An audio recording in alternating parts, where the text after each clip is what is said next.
வீர வணக்க நாள் மற்றும் திருமாமணி விருதுகள் வழங்கும் விழா இந்நிகழ்வை தலைமை வகித்து சிறப்பித்துக் கொண்டிருக்கிற தெங்கை வடக்கு மாவட்ட செயலாளர் தம்பி தென்னவன் அவர்களே, முன்னிலை வகித்து சிறப்பித்துக் கொண்டிருக்கிற மாவட்ட செயலாளர்கள் கனல்விழி, காஞ்சி தமிழணி, வழக்குரைஞர் பொன்னிவளவன், திருநீர்மலை தமிழரசன், பொறியாளர் சாமுவேல் எபினேசர், தீவா எழிலரசு, மேனகாதேவி கோமகன், வழக்குரைஞர் மதி ஆதவன் ஆகிய தோழர்களே, இந்நிகழ்வை நெறிப்படுத்திக் கொண்டிருக்கிற சூகா விடுதலை செழியன் அவர்களே,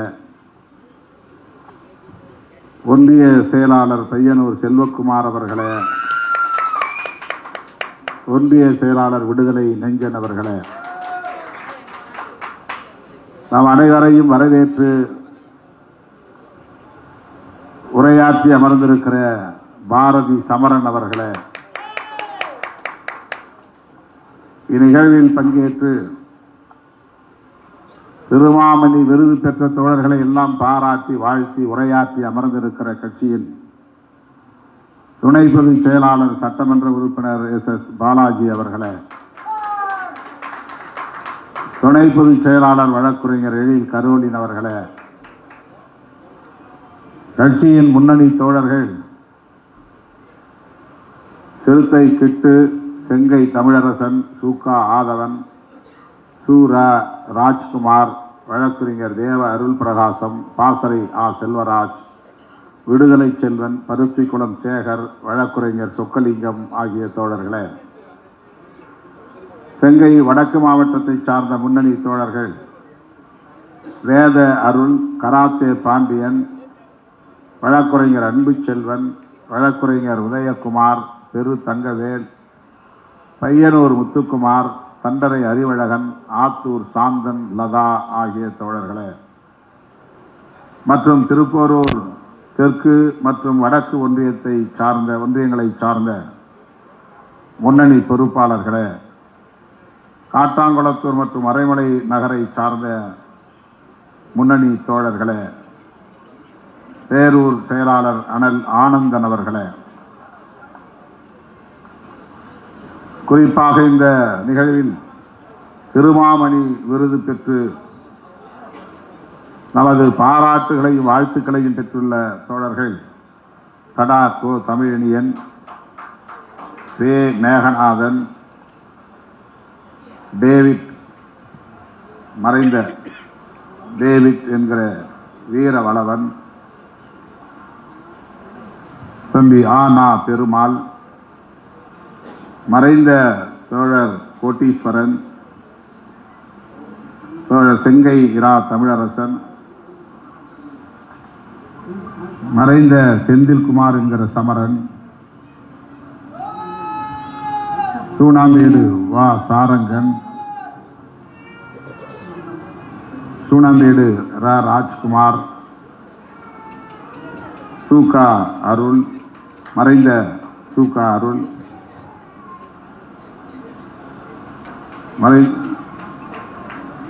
சூகா புகழேந்தி, சீபா கோவலன், சூகா ஆதவன், மறைந்த நிமிலி சி கோமகன்,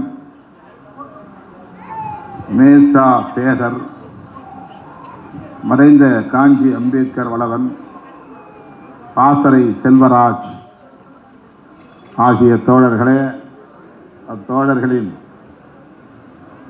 குடும்பத்தை சார்ந்த உற்றார் உறவினர்களே,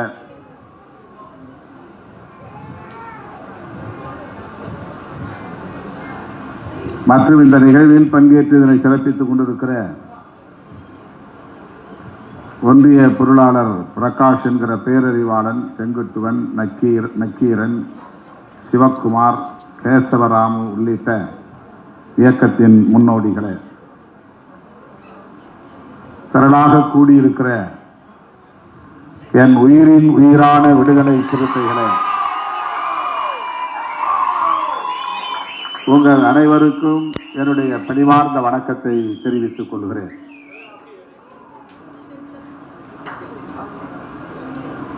பஞ்சமி நிலமீட்பு போராளிகள் ஜான் தாமஸ் ஏழுமலை ஆகியோருக்கு முதலில் எனது செம்மாந்த வீர வணக்கத்தை செலுத்துகிறேன்.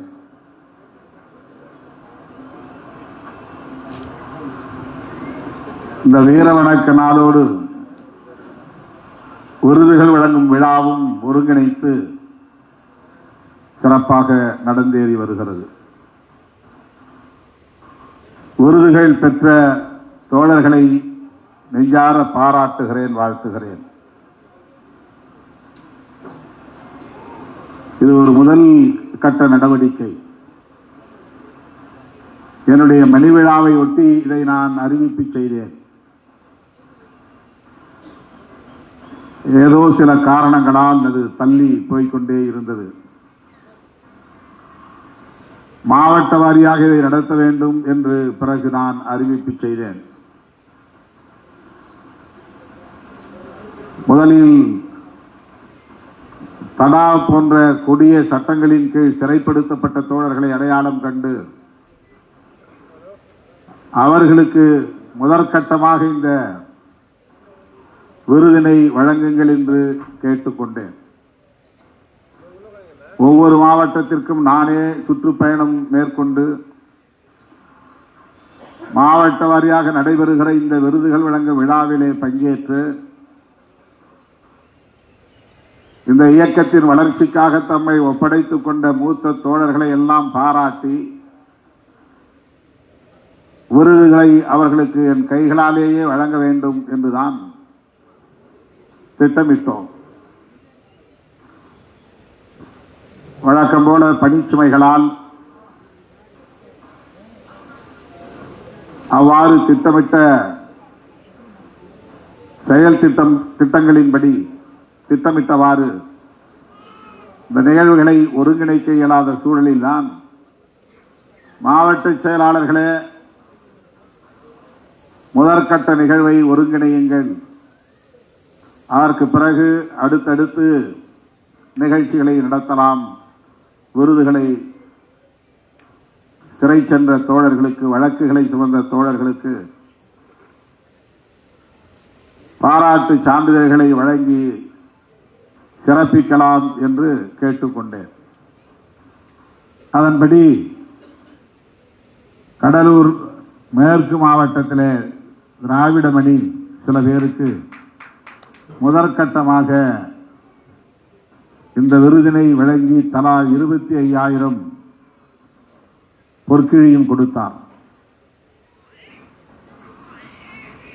பெரம்பலூர் மாவட்டத்தில் கிருஷ்ணகுமார் ஒரு சிலருக்கு அப்படி அந்த விருதினை வழங்கியிருக்கிறார்.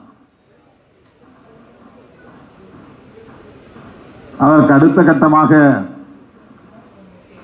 இன்றைக்கு செங்கை மாவட்டத்திலே, செங்கை காஞ்சிபுரம் மாவட்டத்தில் ஒருங்கிணைந்த இந்த மாவட்டத்தில் 10க்கும் மேற்பட்ட தோழர்கள், மறைந்த தோழர்கள் உட்பட இந்த விருதுகள் வழங்கப்பட்டிருக்கின்றன. தலா 10,000 பொற்கிழியும் வழங்கப்பட்டிருக்கிறது.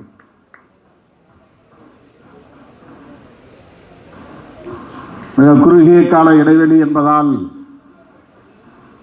25,000 எங்களால் வழங்க இயலாது, குறைந்தது 10,000 நாங்கள் ஏற்பாடு செய்கிறோம் என்று தென்னவன் என்னிடத்திலே கூறியிருந்தார். முதலில் நிகழ்ச்சியை தொடங்க வேண்டும், அதனால் தள்ளி போட வேண்டாம், 10,000 ரூபாயாவது பொற்கிழியாக வழங்கும் வகையில் ஏற்பாடு செய்யுங்கள் என்று கேட்டுக்கொண்டேன். அதன் அடிப்படையில் தான் இந்த பஞ்சமி நிலமீட்பு போராளிகளின் நினைவு நாளை தேர்வு செய்து, சொல்லப்போனால் ஒரு வாரத்திற்கும் குறைவான கால இடைவெளியில் இந்த விருதுகள் வழங்கும் விழாவும் இதிலே இணைக்க பெற்று இப்போது நடைபெற்றுக் கொண்டிருக்கிறது. நிறைய தோழர்களுக்கு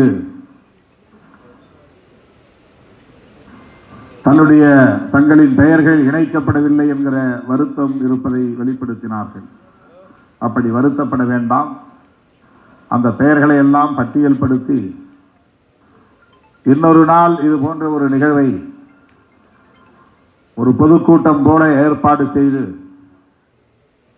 அந்த நிகழ்விலே வழக்குகளை சுமந்திருப்பார்கள், சிறைக்கு சென்றிருக்க வாய்ப்பில்லை. அவர்களுக்கும் பாராட்டு சான்றிதழ். சிறைக்கு சென்றவர்கள், வழக்குகளை சுமந்தவர்கள் என்கிற நிலையில் உள்ளவர்களுக்கும் பாராட்டு சான்றிதழ் கேடயம். குண்டர் தடுப்பு சட்டம் அல்லது தேசிய பாதுகாப்பு சட்டம் ஆகியவற்றால் சிறைப்படுத்தப்பட்டவர்களுக்கு பொற்கிழி என்று நாம் வரையறுத்திருக்கிறோம். அந்தந்த மாவட்டங்களில் உள்ள சூழலுக்கு ஏற்ப, பொருளியல் வசதிக்கு ஏற்ப பொற்கிழி தீர்மானிக்கப்படுகிறது. இப்போது 10,000 வழங்கியிருப்பதால் அடுத்து 25,000 வழங்க இயலாது. எனவே இனி வரக்கூடிய அத்தனை பேருக்கும் குண்டர் தடுப்பு சட்டத்திலோ தேசிய பாதுகாப்பு சட்டத்திலோ சிறைப்படுத்தப்பட்டு இன்றைக்கு வழங்க முடியாத நிலை ஏற்பட்ட நிலையில் உள்ளவர்களுக்கு அடுத்த நிகழ்வில் அவர்களுக்கும் பாராட்டு சான்றிதழ் கேடயம் பொற்கிழி என்று வழங்கப்படும் என்பதையும் இந்த நேரத்தில் நான் உறுதிபட தெரிவித்துக் கொள்கிறேன். ஒரு மாநில கட்சியாக அங்கீகாரம் பெற்றிருக்கிற நிலையில் இந்த நிலையை எட்டுவதற்கு காரணமாக தொடக்க காலத்தில் இருந்து பாடாற்றிய தோழர்களை இப்படி மேடை ஏற்றி ஆடை போர்த்தி விருது வழங்கி உச்சி மோந்து பாராட்டுவதில் நமக்கு மகிழ்ச்சி, பெருமை. அவர்களுக்கும் இதில் ஒரு அங்கீகாரம் நமக்கு வழங்கப்பட்டிருக்கிறது என்கிற ஆறுதல்.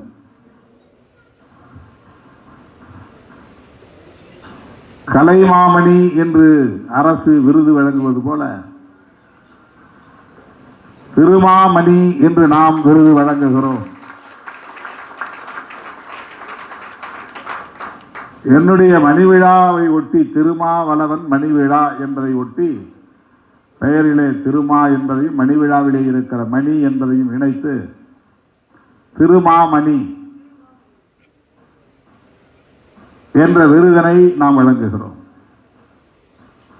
தமிழிலே மணி என்பது வடமொழியிலே ரத்தினம் என்று பெயர். பாரத ரத்னா என்றால் இந்தியாவை பாரதம் என்கிறோம். ரத்னா என்றால் இந்தியாவின் சிறப்பான ஒளி வீசும் மணியை போன்றவர், ரத்தினத்தை போன்றவர் என்று பொருள். பாரத ரத்னா என்றால் ரத்தின கல்லை எப்படி நாம் உயர்வாக கருதுகிறோமோ அப்படி உயர்வுக்குரியவர்கள். வடமொழியிலே ரத்தினம், ரத்னா, தமிழிலே மணி. அதிலே சிறந்த மணி என்பதனால், உயர்ந்த மணி என்பதனால் மாமணி. மிக உயரிய மணி, மிக சிறந்த மணி, ஒளி வீசும் மணி. ஆக திருமா ரத்னா என்று அதற்கு வடமொழியிலே இணைத்தால் திருமா ரத்னா என்று பொருள். அது பாரத ரத்னா என்பதை போல இது திருமா ரத்னா என்று பொருள். ரத்னா என்பதுதான் உங்களுக்கு பெரிய ஒரு விருதாக தெரிந்திருக்கிறது. பாரத ரத்னா டாக்டர் அம்பேத்கர் அப்படின்னு சொல்லுகிற போது அதில் இருக்கிற அந்த கம்பீரம்,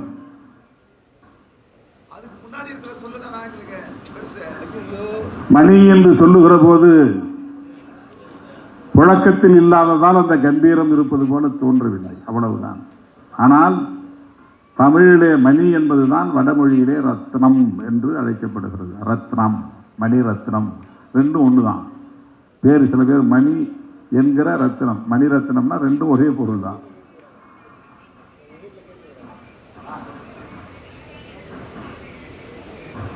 விடுதலை சிறுத்தைகள் கட்சி ஒரு மாநில கட்சியாக அங்கீகாரம் பெற்றுள்ள நிலையில் இந்த கட்சியை வழிநடத்துகிறவன் திருமாவளவன் மணி விழாவை கொண்டாடுகிற சூழலில் இந்த விருது வழங்குவது பொருத்தமாக இருக்கும் என்கிற அடிப்படையில் தான் திருமாமணி என்ற பெயரிலே உங்களுக்கு இப்போது இந்த விருது வழங்கப்பட்டிருக்கிறது. தொகை சொற்பமாக இருக்கலாம், ஆனால் விருது மிகவும் உயர்ந்தது. உளப்பூர்வமாக நாம் வழங்கியிருக்கிறோம். ஒவ்வொருவரையும் தனித்தனியே கட்டி அணைத்து உச்சி மோந்து பாராட்ட வேண்டும் என்ற ஆசை. ஆனால் அப்படி எல்லோருக்கும் தமிழ்நாடு முழுக்க போய் நாம் செய்து கொண்டிருக்க இயலாது, நேரமும் நமக்கு இல்லை. உங்களை விட நான் மிகவும் வருத்தத்திலும் மன உளைச்சலிலும் இருப்பது மறுசீரமைப்பின் தேக்கம். அதற்கு நான் பலமுறை விளக்கம் சொல்லி இருக்கிறேன், மீண்டும் விளக்கம் சொல்ல விரும்பவில்லை. ஆனால் இனி காலம் தாழ்த்த முடியாது என்பது எல்லோருக்கும் தெரிந்த ஒன்றுதான். அதுதான் இந்த விருதுகள் வழங்கும் விழாவை கூட சிறப்பாக நடத்த முடியாமல் போனதற்கு இன்னொரு காரணம். மணி விழாவையும் சிறப்பாக நடத்த முடியாமல் போனதற்கு அதுதான் அடுத்த ஒரு காரணம். ஆனால் ஒன்று எனக்கு மகிழ்ச்சி அளிக்கிறது. கிட்டத்தட்ட 2.5 ஆண்டுகள் அல்லது 3 ஆண்டுகள் மூத்த தோழர்கள் ஆயிரக்கணக்கான பேருக்கு விடுதலை செய்யன், செங்கை தமிழரசன், ஆனா பெருமாள், இப்படி பல தோழர்களுக்கு தமிழ்நாடு முழுக்க முன்னாள் மாவட்ட செயலாளர்கள் உட்பட ஏராளமானவர்களுக்கு எந்த பொறுப்பும் வழங்காத நிலையிலும் கூட அவர்கள் வழக்கம் போல பணியாற்றி கொண்டிருக்கிறார்கள், தீவிரமாக களப்பணி ஆற்றுகிறார்கள் என்பதுதான் எனக்கு மகிழ்ச்சியும் பெருமையும் அளிக்கிறது. எந்த பொறுப்பு இல்லை என்று மனக்கிளேசம் அடையாமல், அதனால் ஊசலாட்ட நிலைக்கு போகாமல், இந்த இயக்கம்தான் இறுதி மூச்சு வரையில் எனக்கான இயக்கம் என்கிற உறுதிப்பாட்டோடு களத்திலே நின்று பணியாற்றி கொண்டிருக்கிறார்கள் இந்த மூத்த தோழர்கள் என்பதை எண்ணி நான் பெருமைப்படுகிறேன், மகிழ்ச்சி அடைகிறேன். அதற்கு காரணம் அவர்கள் பெற்றிருக்கிற முதிர்ச்சியும் பக்குவமும் தான். பொறுப்பு முக்கியமில்லை, நாட்டு மக்களை அரசியல் படுத்த வேண்டும், அமைப்பாக்க வேண்டும், அதுதான் நமக்கான கடமை என்கிற புரிதலோடு புதிதாக நியமிக்கப்படுகிறவர்கள் எவ்வளவு இளம் வயதை சார்ந்தவர்களாக இருந்தாலும் கூட, புதியவர்களாக இருந்தாலும் கூட, அரசியல் புரிதல் இப்போதுதான் அவர்களுக்கு கிடைக்கிறது என்ற சூழல் இருந்தாலும் கூட அவர்கள் அனைவரையும் அரவணைத்து செல்லுகிற பெருந்தன்மையும் அந்த முதிர்ச்சியும் உள்ளபடியே என்னை சிலாகிக்க வைக்கிறது, பெருமைப்பட வைக்கிறது. இதுதான் ஒரு இயக்கம் கொள்கை சார்ந்து வலிமை பெற்றிருக்கிறது என்பதற்கான சான்று. எனக்கு என்ன மரியாதை, எனக்கு கட்சியிலே எந்த பொறுப்பும் இல்லை, நான் எப்படி மக்களிடத்திலே பணியாற்றுவேன் என்று விரக்தி அடையாமல், இளம் வயதை சார்ந்த தலைமுறையினரை ஆற்றுப்படுத்தவும் வழிநடத்தவும் அதற்கான ஏற்பாடுகளை செய்யவுமான பக்குவத்தை பெற்றிருக்கிறார்கள் என்பதை எண்ணி நான் பெருமைப்படுகிறேன், மகிழ்ச்சி அடைகிறேன். அரசியலுக்காக சில பேர் நடிகர் விஜயகாந்த் வந்தபோது அப்படி ஒரு வதந்தியை பரப்பினார்கள். ஏதோ ஒடுக்கப்பட்ட சமூகங்களை சார்ந்த மக்கள் மட்டும் அரசியல் புரிதலே இல்லாதவர்கள் என்பதை போலவும், யாராவது ஒரு நடிகன் வந்தார் அவன் பின்னால் இவர்கள் ஆட்டு மந்தைகளை போல சாய்ந்து விடுவார்கள் என்பதை போலவும், விலை கொடுத்து வாங்கிவிடலாம் என்பதை போலவும் ஒரு குறைத்து மதிப்பிடுகிற போக்கு இந்த சமூகத்தில் இன்றும் நிலவுகிறது, நீடிக்கிறது. அவர்களுக்கெல்லாம் பாடம் புகட்டக்கூடிய வகையில் எங்கள் தலைமுறை அப்படிப்பட்ட தலைமுறை இல்லை என்பதை உறுதிப்படுத்துகிற ஒரு இயக்கமாக இன்றைக்கு விடுதலை சிறுத்தைகள் கட்சி தனித்தன்மையோடு இயங்குகிறது, தனித்துவமாக இயங்குகிறது. கொள்கை கோட்பாடு சார்ந்து இயங்குகிறது. கொள்கை பகைவர்களை அச்சுறுத்தக்கூடிய வகையில, அவர்கள் மரணக்கூடிய வகையில விடுதலை சிறுத்தைகள் கட்சி வலிமை பெற்று நிமிர்ந்து நிற்கிறது. அதனால்தான் நாளொரு மேனியும் பொழுதொரு வண்ணமும் நம்மை சீண்டிக் கொண்டே இருக்கிறார்கள் சில சில்லறைகள், அற்பர்கள்.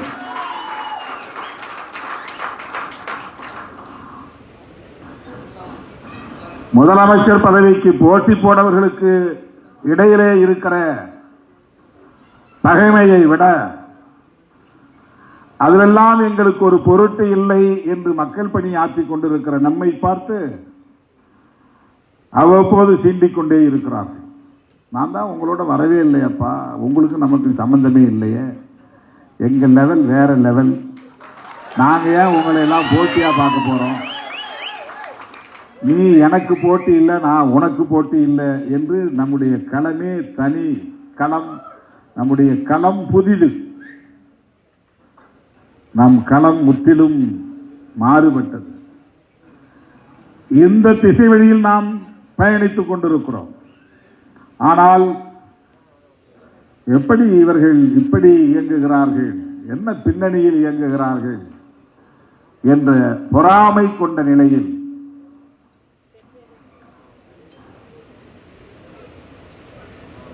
ஒரு மாநில கட்சியாக இவர்கள் அங்கீகாரம் பெற்றுவிட்டார்களே, பொது தொகுதியிலே 2 தொகுதியிலே வெற்றி பெற்று விட்டார்களே, அனைத்து தரப்பு மக்களும் இவர்களை ஏற்றுக்கொண்டு விட்டார்களே, சாதி வளையத்திற்குள்ளே இவர்களை சுருக்கிவிட முயற்சித்தோமே, அது நடக்கவில்லையே என்று கருதி நம் மீது ஆத்திரப்படக்கூடியவர்கள் அவ்வப்போது நம்மை சீண்டுகிறார்கள், குறுக்கே வந்து வழிமறித்து நிற்கிறார்கள். வழியில காலை நீட்டி வம்புக்கு இழுப்பது என்று சொல்வார்களே, அப்படி வழியிலே காலை நீட்டி வம்புக்கு இழுக்கிறார்கள். இதையெல்லாம் பொருட்படுத்த வேண்டாம், கடந்து போக வேண்டும் என்று நாம் நினைக்கிறோம். அதனால் நாம் இதை ஊதி பெருக்க விரும்பவில்லை. நாம் செய்ய வேண்டிய வேலைகள் எவ்வளவோ இருக்கின்றன, நாம் சாதிக்க வேண்டியவை எவ்வளவோ உள்ளன. நம்முடைய நெஞ்சில் இருப்பதெல்லாம் புரட்சியாளர் அம்பேத்கர், தந்தை பெரியார், மாமேதை மார்க்ஸ் ஆகியோரின் சிந்தனைகள் மட்டும்தான். நம்மை சீண்டுகிற அற்பர்கள் ஒருபோதும் நம் நெஞ்சிலே இடம் பிடிக்க முடியாது. அவர்கள் எல்லாம் எண்ணி நம் நேரத்தை, சக்தியை விரயமாக்க முடியாது.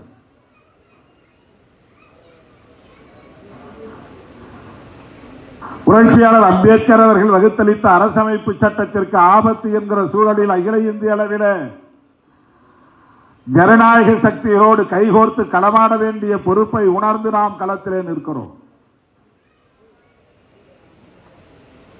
தேசிய அளவிலான கட்சிகளோடு இணைந்து பணியாற்றிக் கொண்டிருக்கிறோம். தமிழ்நாட்டுக்கு மட்டுமல்ல, எங்கள் மாநிலத்திற்கும் உங்கள் தேவை இருக்கிறது, வாருங்கள் என்று பலரும் நம்மை அழைக்கக்கூடிய வகையிலே உத்தரப்பிரதேசத்தில் இருந்தும், மகாராஷ்டிராவில் இருந்தும், தெலுங்கானாவில் இருந்தும், கர்நாடகாவில் இருந்தும், கேரளாவில் இருந்தும், ஆந்திராவில் இருந்தும் நாள்தோறும் இங்கே படையெடுத்து வந்து கொண்டிருக்கிறார்கள்.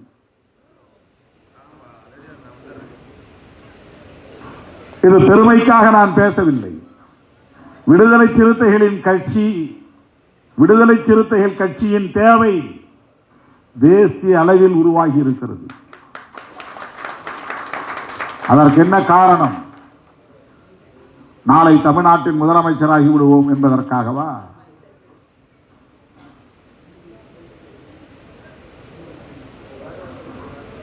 இந்த முதல்வர் பதவியிலே தேசிய அளவிலான தீர்வுகளை காண முடியாது என்கிற பார்வை அம்பேத்கரிய சிந்தனையாளர்களுக்கு உண்டு. ஒரு மாநிலத்தின் முதலமைச்சராகி விடுவதனால் தேசிய பிரச்சனையாக இருக்கிற சாதியை ஒழித்துவிட முடியாது. தேசிய அளவிலான ஜனநாயக சக்திகளை ஒருங்கிணைக்காமல் அதற்கு எதிராக நாம் களம் அமைக்கவே முடியாது. எனவே நம்முடைய நோக்கம் தேசிய அளவில் ஜனநாயக சக்திகளை ஒருங்கிணைப்பது எப்படி என்பதுதான். அந்த கனவிலே திட்டங்களை தீட்டி செயல்பட்டு வருகிற இந்த இயக்கத்தை பலரும் விமர்சிப்பதற்கு என்ன காரணம்? அதுவும் சில அம்பேத்கர் இயக்கங்களை விமர்சிக்கிறார்கள். அவர்கள் அம்பேத்கர் பெயரில் இயங்கக்கூடியவர்களை தவிர அவர்கள் அம்பேத்கரியவாதிகள் இல்லை, அம்பேத்கரிய சிந்தனைகளை உள்வாங்கியவர்கள் இல்லை, அம்பேத்கர் பேசிய அரசியலை பேசக்கூடியவர்கள் அல்ல. புரட்சியாளர் அம்பேத்கர் வகுத்தளித்த அரசியலமைப்பு சட்டம் முன்மொழியக்கூடிய கோட்பாடுகளை புரிந்தவர்களாக இருந்தால் நம்முடைய நிலைப்பாடுகளை அவர்களும் மனமு வந்து வரவேற்பார்கள்.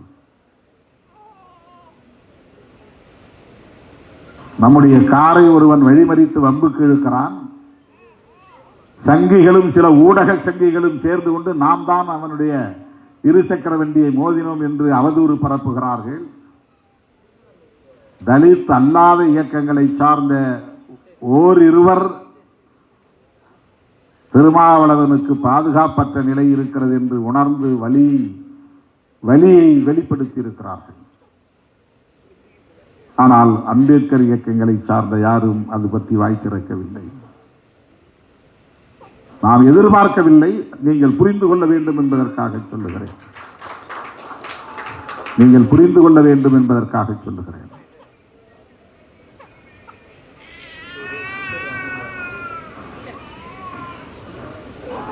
புரட்சியாளர் அம்பேத்கர் அவர்கள் பேசுகிற அரசியலை பேசுவதால் நாம் பாஜகவை விமர்சிக்கிறோம், RSS விமர்சிக்கிறோம், வேறொன்றும் இல்லை. அவர்களுக்கு நமக்கும் தனிப்பட்ட முறையிலே என்ன தகராறு? பாக பிரிவினை தகராறு அப்படி எதுவும் கிடையாது. விஜய் அரசியலுக்கு வந்து விட்டார். விஜயகாந்த் வந்த போது சொன்னதை இப்போது சொல்லுகிறார்கள் மீண்டும். இந்த சமூகத்து இளைஞர்கள் எல்லாம் அணி அணியாக போய் கொண்டிருக்கிறார்கள்.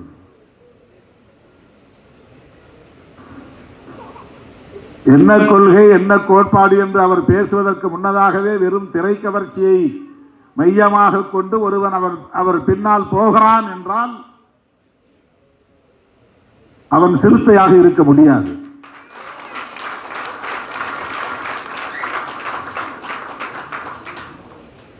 அப்படிப்பட்டவர்கள் இந்த இயக்கத்திலே இருப்பதால் எந்த பயனும் இல்லை.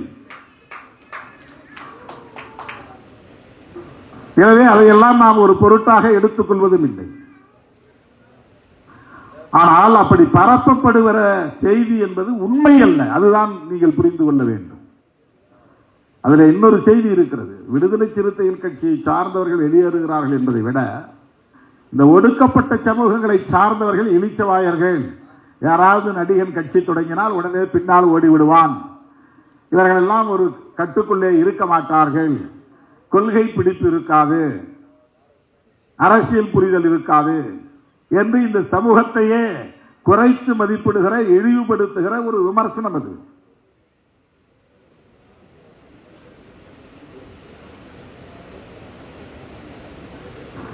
அருமை தோழர்களே, இப்படிப்பட்ட களத்திலே போராடி கொண்டிருக்கிற இந்த சூழலில் எத்தனை இடர்களை இன்னல்களை எல்லாம் தாண்டி நாம் இந்த இடத்திற்கு வந்திருப்போம் என்பதை எண்ணி பார்க்க வேண்டும். சும்மா வந்துவிடவில்லை சுதந்திரம் என்பார்கள். அப்படித்தான் தோழர்களே, சும்மா வந்துவிடவில்லை அங்கீகாரம், விடுதலை சிறுத்தைகளின் அங்கீகாரம். என்ன கூட்டணியில் இருந்ததுனால 2 இடத்துல ஜெயிச்சிட்டாங்க. இது ஒரு விமர்சனம். ஒரு கூட்டணியிலே ஒரு கட்சி இடம்பெறுகிற தகுதியை பெற்றிருக்கிறது என்று சொன்னால் அந்த கட்சி வலிமையாக இருக்கிறது என்று பொருள். அந்த கட்சியின் வாக்கு வங்கி வலிமையானது என்று பொருள். அந்த கட்சி இடம்பெறுவதால் கூட்டணிக்கே பயன் உண்டு என்று பொருள். அந்த வலிமை இல்லாமல் வெறும் அம்பேத்கர் பேர்ல இருக்கிறவங்களாம் கூப்பிட்டு சேர்த்துவாங்களா கூட்டணியில? தலித் இயக்கம் அவர் வச்சிருக்கிறாரு, ஒரு பேனர் வச்சிருக்காரு, வாங்க உங்களுக்கு 10 இடம் தரோம் கொடுத்துருவாங்களா?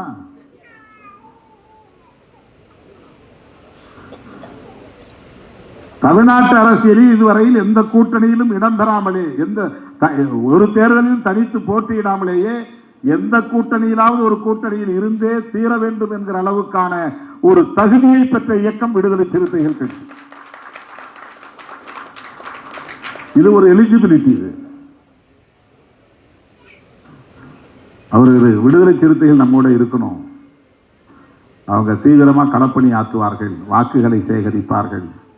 அவருடைய வாக்குகள் நமக்கு பரிமாற்றம் அடையும், நம்முடைய வெற்றிக்கு அது பயன்படும் என்ற கணக்கெல்லாம் இல்லாமல் எத்தனை தொகுதியோ 5, 6, 10 சும்மா தூக்கி கொடுத்துட மாட்டாங்க.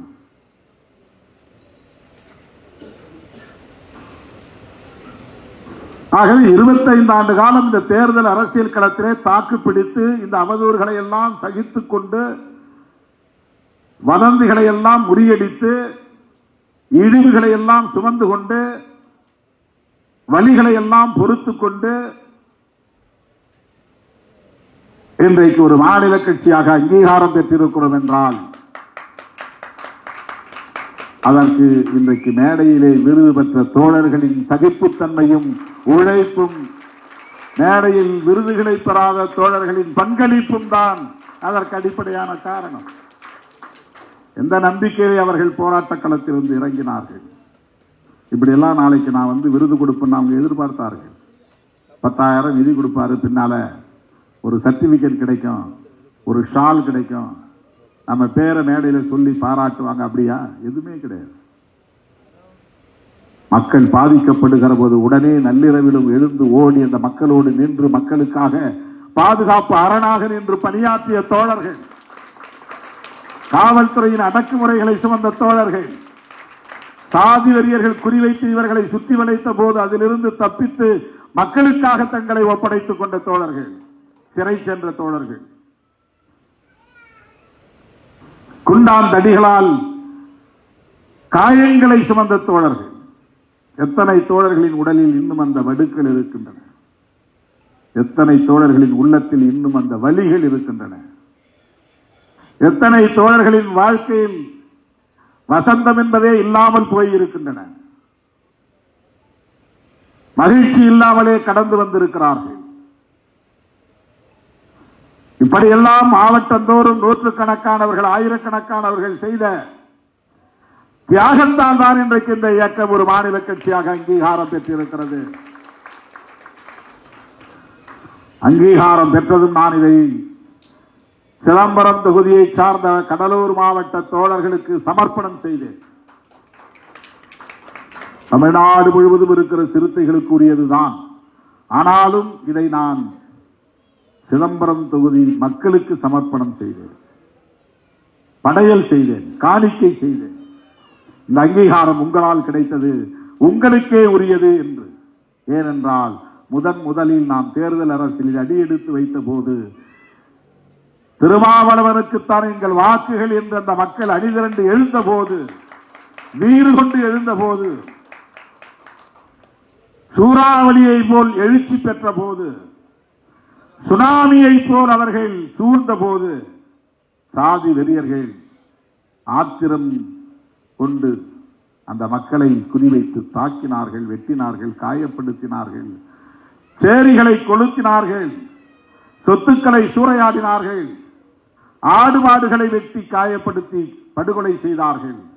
அவ்வளவையும் அந்த மக்கள் தாங்கிக் கொண்டார்கள். புரட்சியாளர் அம்பேத்கரின் கொள்கைகளை பேசுகிற ஒரு இயக்கம், புதிதாக ஒரு இயக்கம் தமிழகத்தில் முளைவிட்டு இருக்கிறது, எழுச்சி பெற்று வருகிறது. இதை தாங்கிக் கொள்ள வேண்டும் என்று தமது மடியிலே தாங்கிக் கொண்டவர்கள் சிதம்பரம் தொகுதி மக்கள், சிதம்பரம் தொகுதி வாக்காளர்கள், அந்த தோழர்கள். அதனால் அனைத்து மாவட்டங்களை சார்ந்த தோழர்களும் இந்த இயக்கம் அங்கீகாரம் பெறுவதற்கு பங்களிப்பு செய்திருக்கிறார்கள் என்றாலும் அனைத்து தோழர்களின் சார்பாக நான் சிதம்பரம் தொகுதி மக்களுக்கு இதை சமர்ப்பணம் செய்தேன். எனது அருமை தோழர்களே, விடுதலை சிறுத்தைகள் கட்சி சராசரி அரசியல் இயக்கம் என்று நாம் கருதிவிடக் கூடாது. இன்னும் பல தலைமுறைகள்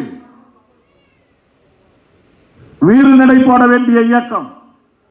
உங்கள் கைகளில் தான் அது இருக்கிறது. நீங்கள் ஒவ்வொருவரும் ஒவ்வொரு தூணாக நிற்க வேண்டும். இந்த இயக்கத்தை தாங்கி பிடிக்க வேண்டும். இயக்கத்தை வளர்த்தெடுக்க வேண்டும். அடுத்த தலைமுறைக்கு கொண்டு போய் சேர்க்க வேண்டும். பிற அரசியல் கட்சிகள் வெறும் அரசியல் அதிகாரத்தை நோக்கி அதற்காக செயல் திட்டம் தீட்டுகிறார்கள். கட்சி தொடங்கிய உடனே முதலமைச்சர் என்கிற கனவோடுதான் காலடி எடுத்து வைக்கிறார்கள். அது தவறல்ல. அவர்கள் சராசரி அரசியல் கட்சிகள், அவ்வளவுதான். நாம் நாளைக்கு சட்டமன்ற உறுப்பினர்கள் இல்லாமல் கூட போகலாம், நாடாளுமன்ற உறுப்பினர்கள் இல்லாமல் கூட போகலாம். ஆனால் இந்த இயக்கத்தின் வலிமை ஒருபோதும் குன்றாது. அந்த உறுதிப்பாட்டோடு நாம் களத்திலே நிற்க வேண்டும். இது மக்கள் இயக்கம். இது வெறும் அரசியல் கட்சி அல்ல. இது சமூக மாற்றத்திற்கான இயக்கம். ஆட்சி அதிகாரத்தை தேடுகிற, அதற்கான வேட்டையை ஆடுகிற ஒரு இயக்கம் அல்ல. அதிகாரம் வேண்டும், அதை பயன்படுத்தி அடுத்த கட்ட பாய்ச்சலை நோக்கி செல்ல வேண்டும். ஆனால் அதுவே இலக்கு அல்ல.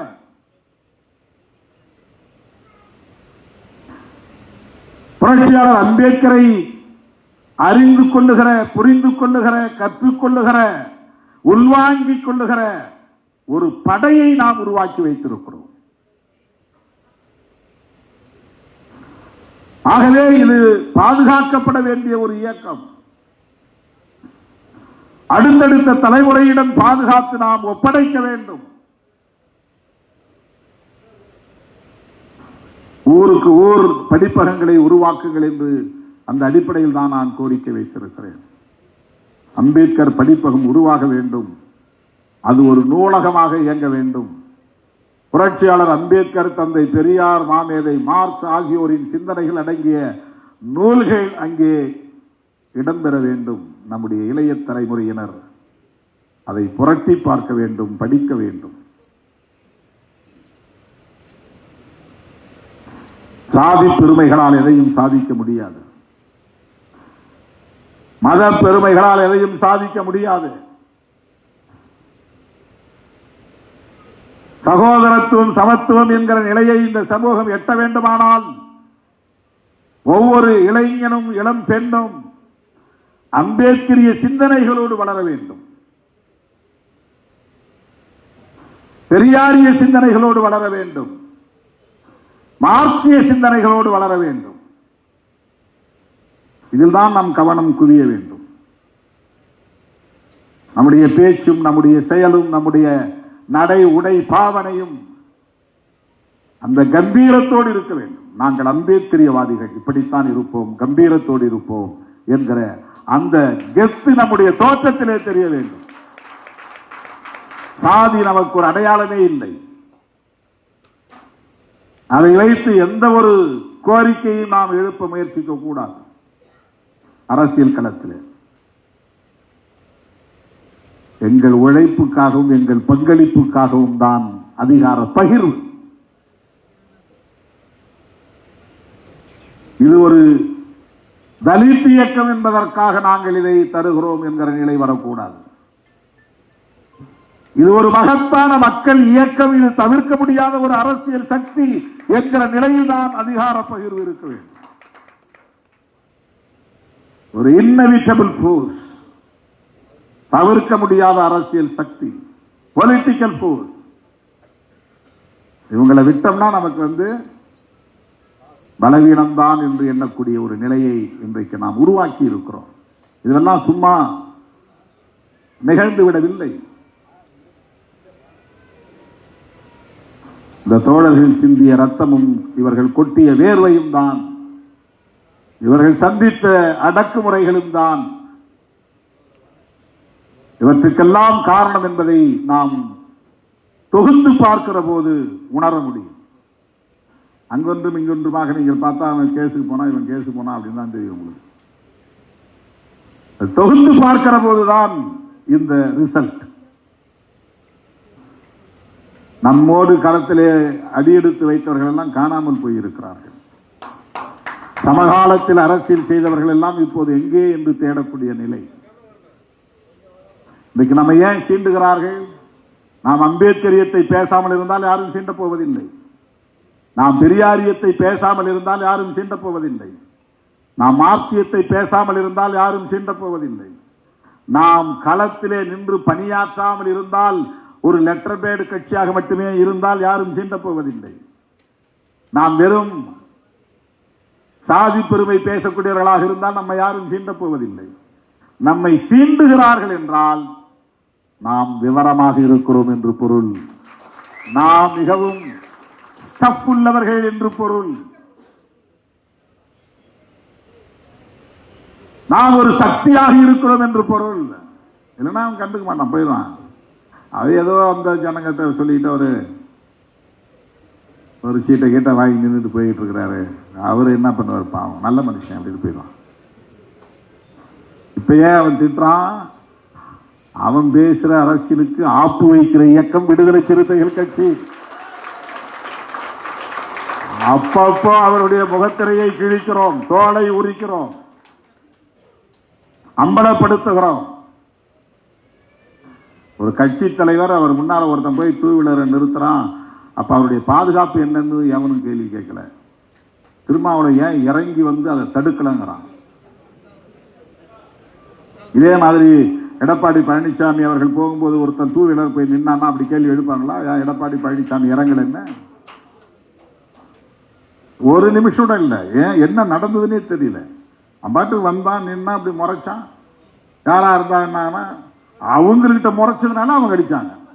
அவன் யாரு, என்ன சாதி, என்ன மதம் ஒன்றும் தெரியாது. எப்ப ஓரமா நில்லுங்கன்னு போலீஸ் போய் கேட்கறாங்க, அவ்வளவுதான். எஸ்கார்ட் போலீஸை முறைக்கிறான். மற்றவங்க போய் தம்பி கொஞ்சம் தள்ளி நில்லுங்க, வண்டியில தலைவர் இருக்கிறாரு, யாரா இருந்தா முறைக்கிறான். முறைச்சலுக்கு தான் அடியை தவிர அவன் என்ன சாதினுங்கிறது தெரிஞ்சு அடி இல்லை.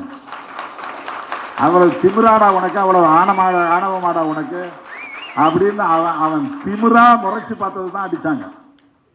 4 தட்டு தட்டினாங்க, ஒன்னும் ஒழுங்கா அடிக்கல, 4 தட்டு தட்டினாங்க.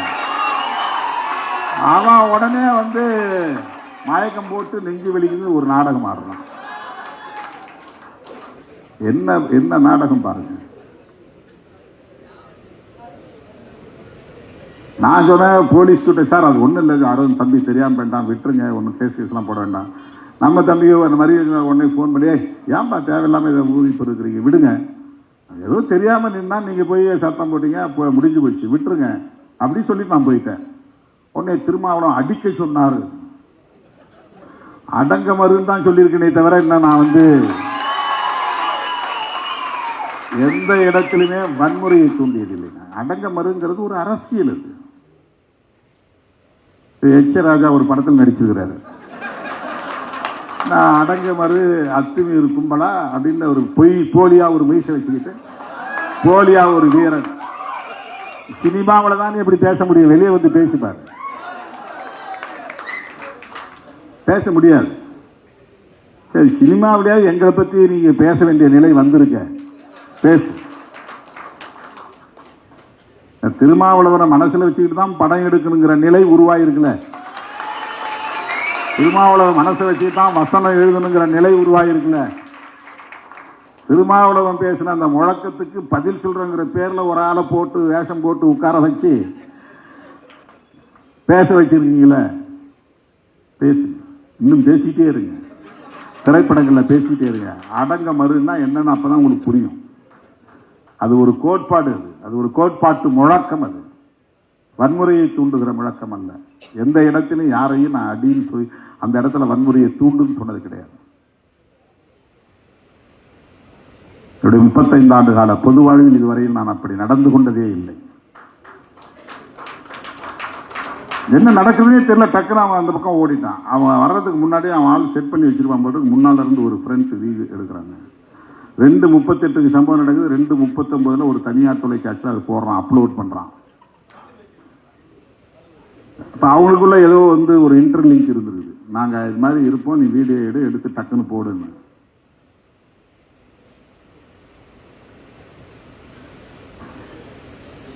இதையெல்லாம் நாம் கடந்து செல்ல வேண்டிய தேவை இருக்கிறது.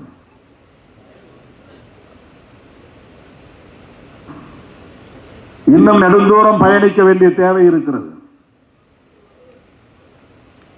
தமிழ்நாட்டு அரசியலை மட்டுமல்ல, இந்திய அளவிலான அரசியலை தீர்மானிக்கக்கூடிய ஒரு சக்தியாக நாம் வளர வேண்டிய தேவை இருக்கிறது. அந்த பொறுப்புணர்வோடு ஒவ்வொரு தோழரும் சிந்திக்கவும் செயல்படவும் வேண்டும்.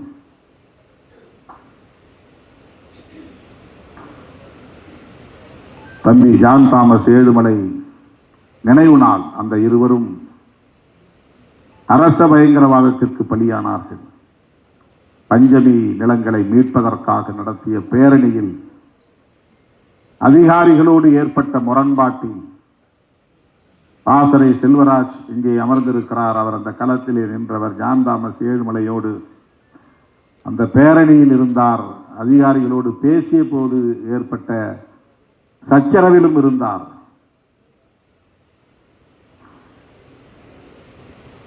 தலித்துகளை எப்போதுமே கிள்ளுக்கீரையாக நினைப்பதுதான் பியூரோகிரசி. அதிகார வர்க்கத்தின் உளவியல் என்னவென்றால் எஸ்சி பீப்புள் தானே, என்ன பண்ணிடுவாங்க அப்படிங்கிறது ஒரு உளவியல், ஒரு கிள்ளுக்கீரையாக நினைக்கிற உளவியல்.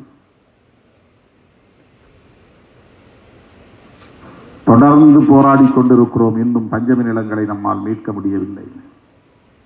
மறைமலை நகரில் நடைபெற்ற மாபெரும் விழா ஒன்றிலே அன்றைய முதலமைச்சர் முத்தமிழறிஞர் கலைஞர் அவர்களை வைத்துக் கொண்டு நாம் இந்த கோரிக்கையை எழுப்பிய போது கலைஞர் இந்த மேடையிலேயே பஞ்சமி நிலங்களை மீட்பதற்கு ஒரு ஆணையம் அமைக்கப்படும் என்று வாக்குறுதி அளித்தார். நீதியரசர் மருதமுத்து என்பவரின் தலைமையிலே இந்த ஆணையம் அமைக்க பெற்றது. அடுத்து ஜெயலலிதா அம்மையார் வந்தார். அந்த ஆணையம் செயலிழந்து போனது. இப்போது திமுக ஆட்சி நிறைவு பெறக்கூடிய நிலையிலும் நாம் அந்த ஆணையத்திற்கு உயிர் தர வேண்டும் என்று வலியுறுத்தி கொண்டிருக்கிறோம். பல இடங்களில் நம்முடைய தோழர்கள் ஆங்காங்கே போராடி அங்கே கொஞ்சம் இங்கே கொஞ்சம் என்கிற அடிப்படையிலே அங்கொன்றும் இங்கொன்றுமாக பஞ்சமி நிலங்களை மீட்டு மக்களுக்கு ஒப்படைத்துக் கொண்டு வருகிறார்கள். நிலமில்லாத நிலையில் தான் இந்த மக்கள் மற்றவர்களை சார்ந்து வாழ வேண்டிய அவலம் நீடிக்கிறது. எனவே நிலம் வேண்டும். ஏற்கனவே ஆங்கிலேயர் ஆட்சி காலத்தில் தரப்பட்ட அந்த பஞ்சமி நிலங்களை யாருக்கும் விற்கக்கூடாது, அடமானம் வைக்கக்கூடாது, பரிசு கொடுக்கக்கூடாது, தானமாக தரக்கூடாது என்கிற கட்டுப்பாடுகளோடு வழங்கப்பெற்ற நிலம்தான் அந்த நிலம். குறிப்பாக தலித் அல்லாதவர்கள் அதை வாங்க முடியாது, வாங்கக்கூடாது, பயன்படுத்தக்கூடாது. 12 லட்சம் ஏக்கர் நிலம். ரெமன் ஹியர் என்கிற செங்கல்பட்டு மாவட்ட கலெக்டர் அன்றைக்கு வெள்ளைக்கார அரசாங்கத்திற்கு லண்டனுக்கு எழுதி ஒப்புதல் வாங்கி இந்த நிலங்களை எல்லாம் இந்த மக்களுக்கு வழங்கினார்.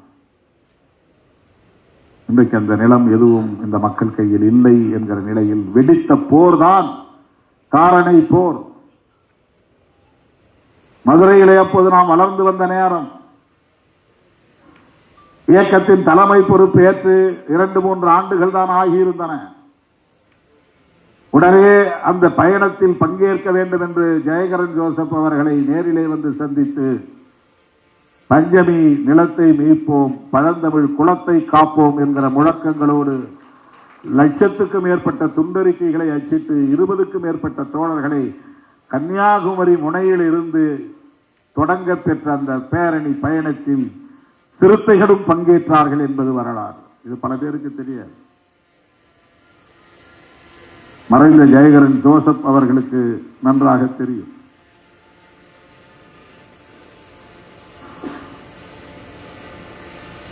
எத்தனை பல போராட்டங்கள்.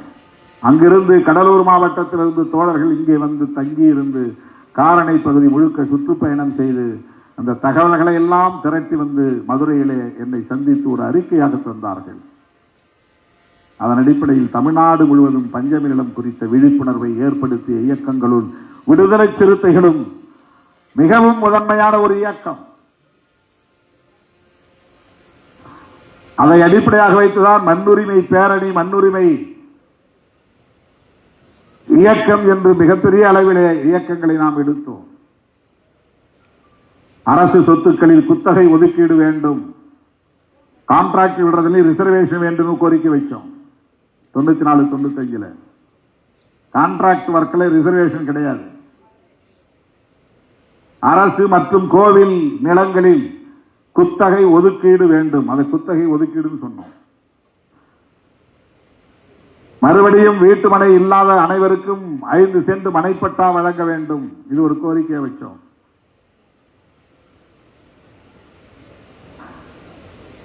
மண்ணுரிமை கோரிக்கைகள் என்று நாடு முழுவதும் ஆங்காங்கே மண்ணுரிமை கருத்தரங்குகள், மண்ணுரிமை பேரணிகள், மண்ணுரிமை ஆர்ப்பாட்டங்கள் என்று தொடர்ந்து ஓராண்டு காலம் நடத்தினோம். கடலூர் மாவட்டத்திற்குள்ளே திருமாவளவன் நுழையக்கூடாது என்று தடை விதித்தார்கள். நீதிமன்றத்திலே வழக்கு தொடுத்து கடலூர் மாவட்டத்திற்கு அனுமதி வாங்கி சென்ற போது வழியில் சென்னையிலிருந்து கடலூருக்கு போகிற வழியில் எங்கேயும் நிற்கக்கூடாது, வண்டியிலிருந்து இறங்கக்கூடாது என்கிற கட்டுப்பாட்டோடு நான் உத்தரவு வாங்கி கொண்டு கடலூருக்கு போனேன். அப்படிதான் கோர்ட்டே எனக்கு ஆர்டர் போட்டுச்சு, எங்கேயும் இடையில நீ இறங்கக்கூடாது. அப்படியெல்லாம் அடக்குமுறைகளை தாண்டித்தான் இந்த இயக்கம் இன்றைக்கு இந்த இடத்தை வந்து சேர்ந்து இருக்கிறது. ஜான் தாமஸ் ஏழுமலை செய்த தியாகம் என்பது சாதாரணமான ஒன்று அல்ல. வாழ்ந்திருக்க வேண்டியவர்கள், அவர்களுடைய வம்சம் விருத்தி அடைந்திருக்க வேண்டும். இன்றைக்கு அவர்கள் நம்மோடு இல்லை. இந்த ஒடுக்கப்பட்ட மக்களின் நில உரிமைக்காக, மண்ணுரிமைக்காக, பஞ்சமி நிலத்தை மீட்பதற்காக நமது இன்னுயிர் நீத்த போராளிகளை நாம் இந்த நாளில் நினைவு கூர்ந்தவர்களுக்கு வீர வணக்கம் செலுத்துகிறோம். அதே வேளையில் அந்த நிலத்தை மீட்கிற வரையில் நம்முடைய போர்க்குணம் நீர்த்து போகாமல் இருக்க வேண்டும். இப்படி பேசிக்கொண்டே இருந்தால் என்னாவது என்று நாம் கேள்வி எழுப்பலாம். சாதி ஒழிப்பையும் நாம் பேசி பேசி என்ன செய்துவிட முடியும் என்று சோர்ந்து விடக்கூடாது. சாதி ஒழிப்பு அரசியலும் கடினமானதுதான், நில மீட்பு அரசியலும் கடினமானதுதான், இடஒதுக்கீடு அரசியலும் கடினமானதுதான். எந்த ஒன்றும் கேட்ட உடனே நமக்கு கிடைத்து விடாது. போராடி போராடித்தான் மீட்டு பெற வேண்டும். அங்குலம் அங்குலமாகத்தான் முன்னேறி செல்ல வேண்டும். இதற்கெல்லாம் ஒரு குறிப்பிட்ட காலக்கெடுவை விதித்து வேலை செய்ய முடியாது. இந்த அரசியலை அடுத்தடுத்த தலைமுறைக்கு அணைகாத்து ஒப்படைக்க வேண்டும் என்கிற புரிதலோடு வேலை செய்ய வேண்டும். திருமாவளவன் பேசிய அரசியலை அடுத்த தலைமுறை வந்து பேச வேண்டும். திருமாவளவன் முன்னெடுத்த போராட்டங்களை அடுத்த தலைமுறை முன்னெடுக்க வேண்டும். இதுதான் நாம் தெரிந்து கொள்ள வேண்டிய முக்கியமான செய்தி. இதையெல்லாம் சாதித்து விட முடியாது என்று சோர்ந்து விடக்கூடாது. இதை பேசி என்ன செய்துவிடப் போகிறோம் என்று நம்முடைய உணர்வுகள் நீர்த்து போய்விடக்கூடாது. புரட்சியாளர் அம்பேத்கருடைய அரசியல் ஒரு அணையாத நெருப்பு, அது ஒரு ஊழித்தீ. அது இன்னும் இன்னும் பல ஆயிரம் மடங்கு பெருகிக் கொண்டே போகும்.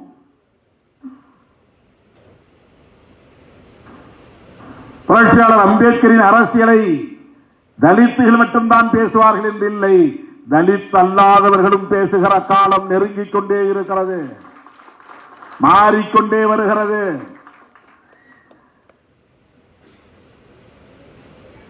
திருமாவளவன் தூக்கி பிடித்த அரசமைப்பு சட்டத்தை இன்றைக்கு ராகுல் காந்தி உயர்த்தி பிடிக்கிறார். இதுதான் காலத்தில் ஏற்பட்டிருக்கிற மாற்றம். அம்பேத்கர் இயக்கங்கள் பேசிய அரசியலை இன்றைக்கு காங்கிரஸ் உள்ளிட்ட இடதுசாரி சிந்தனை உள்ள இயக்கங்கள் எல்லாம் பேசத் தொடங்கி இருக்கின்றன. ஆக அம்பேத்கர் என்கிற அந்த அடையாளம் என்பது எடுத்துச் செல்ல வேண்டிய பொறுப்பு ஒவ்வொரு சிறுத்தை என்கிற புரிதல். இந்த விருதுகள் வழங்கப்படும் என்கிற உறுதியளித்து ஜான் தாமஸ் ஏழுமலைக்கு வீர வணக்கம் செலுத்தி விடைபெறுகிறேன். நன்றி, வணக்கம்.